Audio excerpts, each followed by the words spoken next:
Okay, so I've thought long and hard about how to make an update video regarding why I was so upset yesterday, and I realized that maybe a good way to not get upset while I'm talking about it is to sit here and do my makeup while I'm updating you guys.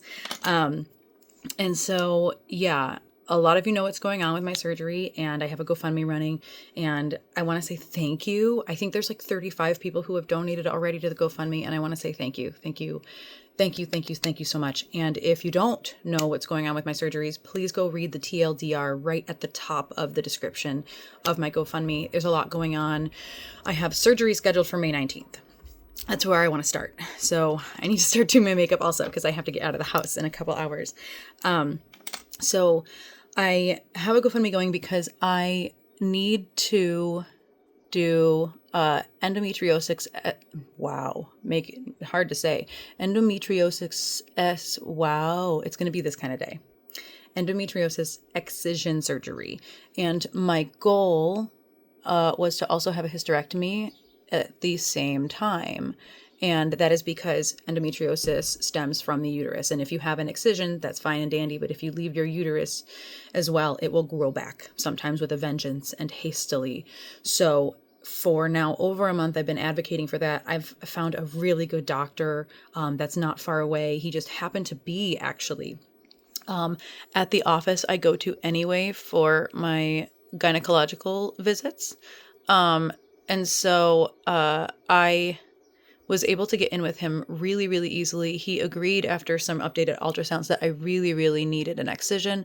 We started talking about a hysterectomy. He said, as long as we go through the right path and the right channels, you'll be able to do that. Except there's some more testing that needs to be done before that. And so everything was fine and dandy. I got a date, May 19th. That's still my date. But what happened was that I need a hysteroscopy in order to make sure that nothing about my uterus or cervix has anything cancerous going on. So you absolutely have to have this procedure before a hysterectomy because they don't want to go in blind. They don't want to go in and find something terrible and then, have even worse things happen while you're on an operating table. And so they're like, yeah, you need a PAP, you need blood work, and you need D&C, which a lot of people think is just an abortion. Trigger warning, I'm so sorry, late trigger warning. But that is not what a D&C is. A D&C is when they go in and scrape the lining of the uterus. Yes, that can also be an abortion situation, but for me, that was just testing. So I refuse to do that without anesthesia, because it is absolutely one of the worst pains I've heard you can ever go through. And I already know what an IUD insertion feels like. And when I tell you it is one of the worst pains I've ever felt in my life, and I do it willingly because it's one of the only things that helps mask my endometriosis symptoms, it's bad. It's really, really, really bad. And so when they told me that they would do this without anesthesia, I was like, absolutely not. I'm doing anesthesia. The problem is with that is scheduling it with anesthesia. So they said it's going to take a little longer to schedule, but we still should be able to do this before May 19th. No problem, with time to get test results. So fast forward 2 weeks. 2 weeks was Tuesday. I have a follow-up with my surgeon and I tell him, I'm getting concerned. I haven't heard from the hospital. And he also was like, oh no, like that's not right. Let me get in contact with my assistant immediately. To which she called me like while he was still in the room, and they're like, well, if you don't want anesthesia, we can do it immediately. And I'm like, no, that's not an option. I'm not doing that.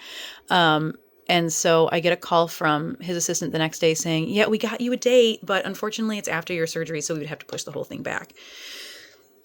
So without this hysteroscopy and D&C, I cannot have a hysterectomy, which means my uterus stays.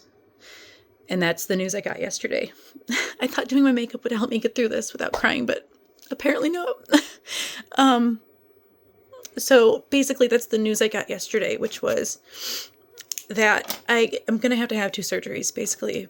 And there's really no way around it at this point unless I want to push my surgery back. And to the people who think they understand, just, just go ahead, push your surgery back. That's not how it works. I am self-employed. I have a band that tries to do gigs when we can. I'm also a substitute in Sunset Boulevard.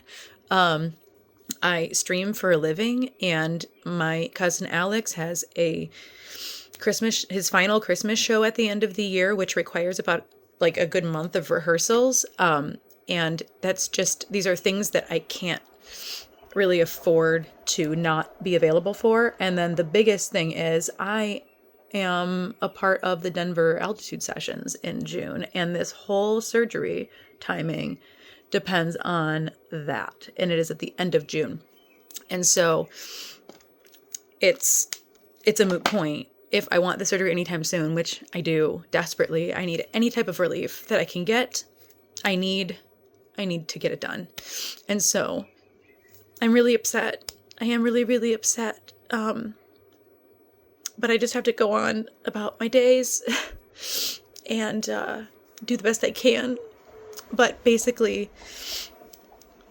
I'm going to have to plan a second surgery now because the hospital didn't call in time. And I don't know whose fault that is. It was not my surgeon's fault. I don't think it was his assistant's fault. She was not the problem. They've been really, really, really communicative. And I just think that something fell through the cracks with maybe the hospital. And I don't even know which hospital. I know what hospital my surgery will be at, but I don't know what hospital the DNC would have been at. So, yeah, I don't think I've ever put a video on the internet of me crying before. That's a first, I think. Anyway, I don't know. But please just know, like, I'm really not okay. And when you see me trying to stream and me putting on smiles for the camera, I'm just doing the best I can. I'm a performer and I can't stop what I'm doing. I can't just take the time off. Although everything we've raised so far is going to help so much in my recovery. But now I'm going to have to do that twice. And I don't know when I'll be able to do a hysterectomy. So, yes, I will be able to get an excision on May 19th. They're doing everything in their power to keep that date. As far as I'm concerned, they've told me over and over again, yes, that is your date. No, it is not moving. But now I'm going to have 2 surgeries and the potential for the endometriosis to grow back. So I'm going to try to finish doing my makeup because I got to leave. I have a fucking session, and yeah. Thank you for watching. If you've made it 7 minutes into this video, I appreciate you. And if you want the whole story, my GoFundMe has an extensive description of my whole life leading up to now. So yeah, I want to say thank you, but I also felt like I needed to give y'all a proper update as well from me, not just in text. So thank you. Thank you for everything so far.